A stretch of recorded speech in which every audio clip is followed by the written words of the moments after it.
David Hunn is with us from the St. Louis Post-Dispatch and a good friend of the show. Good morning, David. Hi, McGraw. How are you? We're doing good. Thanks for checking in. Thanks for coming in. The city and the state has been buzzing about your stories all week long.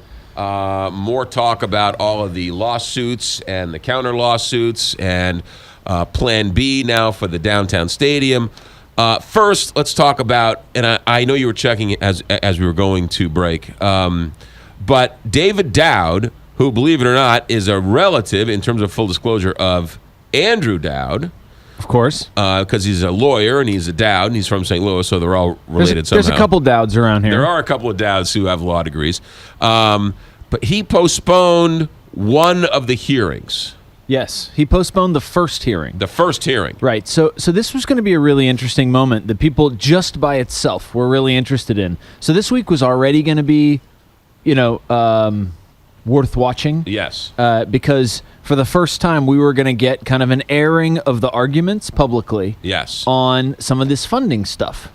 And as you know, the Peacock and Blitz task force, Governor Nixon's task force, has not been super clear on how this new stadium will be funded. And that just to give them their due, they say that that's because they're not exactly sure yet, and I believe them. Right. Okay. So we're not telling you because we don't really know. I mean that's what they say, and I think that is fair. Okay. Right. Right now, there's no reason not to trust them on that at this moment. So then In the strangest turn of events that you talked about earlier, the Dome Authority, the people who run the Edward Jones Dome, actually sued the city, which pays their bills, to try to figure out if a public vote was necessary in order to use city money to build a new stadium. Did the lawsuit say, please tell us, do we have to go to vote, or did they say, we're suing, saying you don't have to go vote? Yeah, it tried to block a vote. Right. Yeah, it didn't. I mean, so one entity of the city is suing the city, saying we don't have to ask the voters to extend the bonds. Correct. Okay. And so the city, which wants it to, or has said it wants to go to a public vote.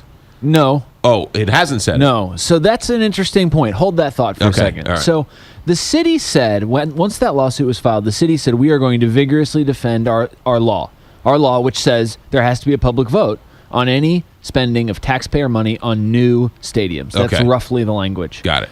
We're going to vigorously defend the lawsuit. I mean, our ordinance. Right.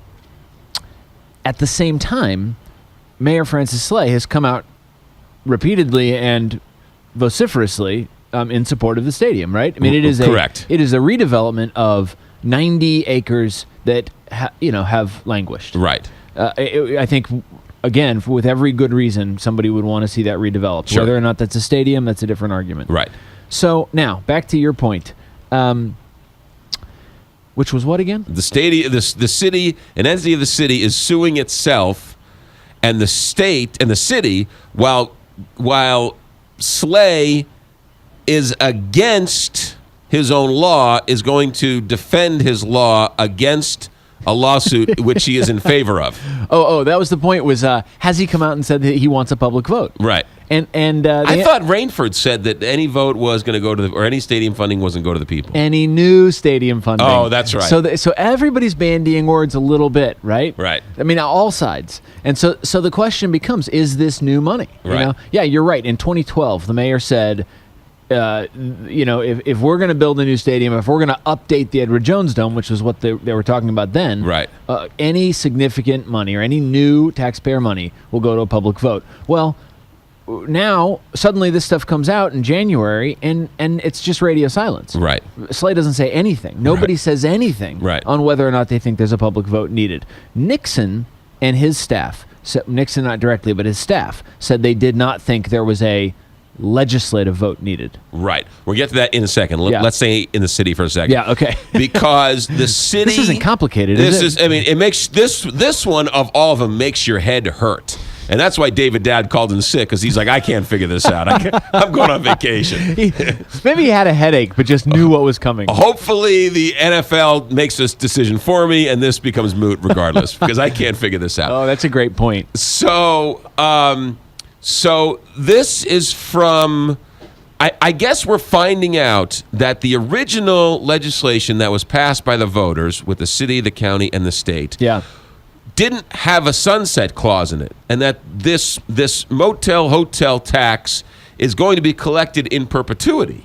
Yes, and yes. So when everybody passed, I don't even know if everybody passed it. I mean, was it a public vote originally? I think it was. That's a good question.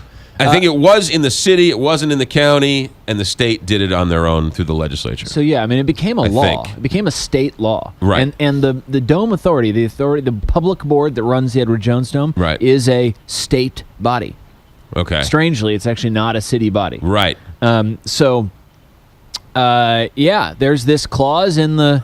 I mean, the lawyers for the Dome Authority and the smart guys hired by the Dome Authority to try to figure out a way to build this stadium are using that law to spend money now on planning a stadium. But the money will keep coming in even after the Dome is paid off. And so what happens to that money, I guess, is now this argument going forward, which then dovetails into the Plan B, which I want to get to in a second. But let's stay with the funding for a second.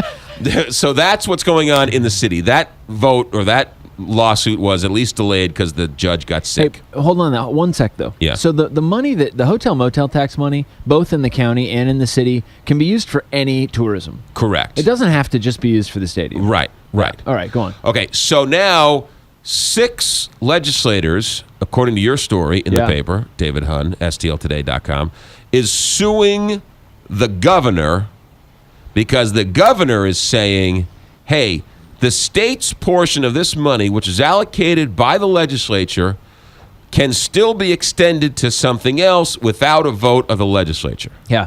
So we could barely get, our stories updated saying that Dad was sick and the city hearing was canceled before, we started hearing that a lawsuit was being filed in the state, in Cole County in Jefferson City. It's like one thing after another right now. So yeah, as soon as we hear, we don't know still about the city, and now suddenly there's a new lawsuit that is making the state money questionable. Right. So, yes, that's the summary of the... Here's what I can almost see the argument in the city, but I can't figure out how Nixon is going to argue that if they're going to float new bonds and those bonds have to be paid off, that money is coming from the general revenue fund in the state. Yeah. That's not coming from motel hotel tax. That's coming from general revenue from the state. Correct. And if it's general revenue from the state, what's the argument that the legislature doesn't have to vote on money that is in general revenue? Yeah. I mean, so the argument, the technical argument is that it's not new bonds. That's why they're saying extending the bonds. Okay. What's so interesting about the lawsuit filed by Schaaf and Barnes is that they are arguing that point. So they are saying you can't do that either, Mr. Nixon, Governor Nixon, excuse me. Right. What they're saying is, first, in the law, the very law that you're using to try to build this new stadium, it says you can't extend the bonds past 50 years. Okay. And now that's... It says it in the law. It says it in the law. Yeah, roughly. Now, the lawyers are all going to pick this stuff apart, and they're probably laughing at me now as we speak, if they're possibly listening to this. Right. But... they're listening. They're listening. They're listening to every word we say. Trust me.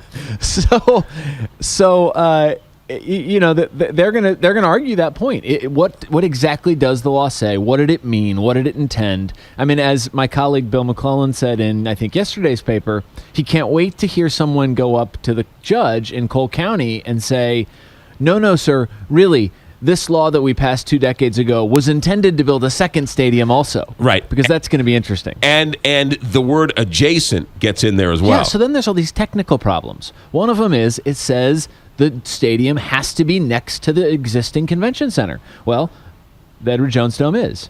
But the new one is a half mile away. Right. So, are they going to build a walkway? How adjacent is adjacent? Maybe they can build a half mile long walkway. How adjacent? How close do you have to be to be considered adjacent? Right. All very good questions. Okay, so this lawsuit that was filed by the state legislators against Governor Nixon is going to take its time. That seems to render everything Peacock and Blitz are doing dead in its tracks. So that point I have thought about much this morning, and I am not sure what it does. Okay. So let's just talk it through for a second. In the city, Mr. Dowd is sick. Right. He's going to hear arguments when? Let's say he reschedules for a month from now. Okay. He's going to hear arguments in, what would that make it?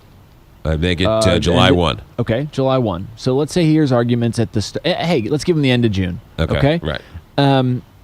And they're gonna argue their points. Maybe they're just gonna bring him paperwork. He's probably not gonna rule on the spot. Judges rarely do. He's gonna take it back. He's gonna read it. His clerks are gonna read it. They're gonna write stuff of their own. He's gonna come back in what? Let's say 6 weeks total. 6 weeks. Okay. That puts us where? Middle of July. Middle of July.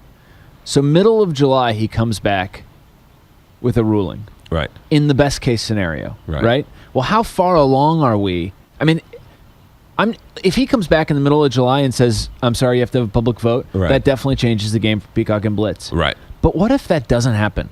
I mean, I've never seen a suit go that quick, to be honest. Right. It could take another 6 months. Right. If that happens, where do we stand? Right. Do Peacock and Blitz go to the NFL and say, hey, listen, guys, we've got this. The judge is thinking it through, but he's thinking it through because we've got a great argument. I mean, both sides could work. In one end, the NFL could say, I'm sorry, this is unclear. Right. We're giving you a black mark. Right. On the other hand, Peacock and Blitz could say, don't worry about the lawsuits. So it's still a bunch of spin, depending on what side you want to play. I mean, when it comes down to it, McGraw, the whole thing is spin. 2 billionaires sitting in a room are going to make a decision based on the whims of 32 billionaires. I just don't. I almost think that as long as everybody keeps trying really hard, nothing else matters. All right, David Hunn's with us. Can you hang on through the break? Yeah. David Hunn's going to talk about us. Stick with us. STL Today, St. Louis Post-Dispatch reporter. You can read his stuff online, STLToday.com. He's talked about these lawsuits, and he has another story which the whole region was talking about, and that is if the stadium plan fails, what's plan B? That's interesting, too. We'll come back and talk with him in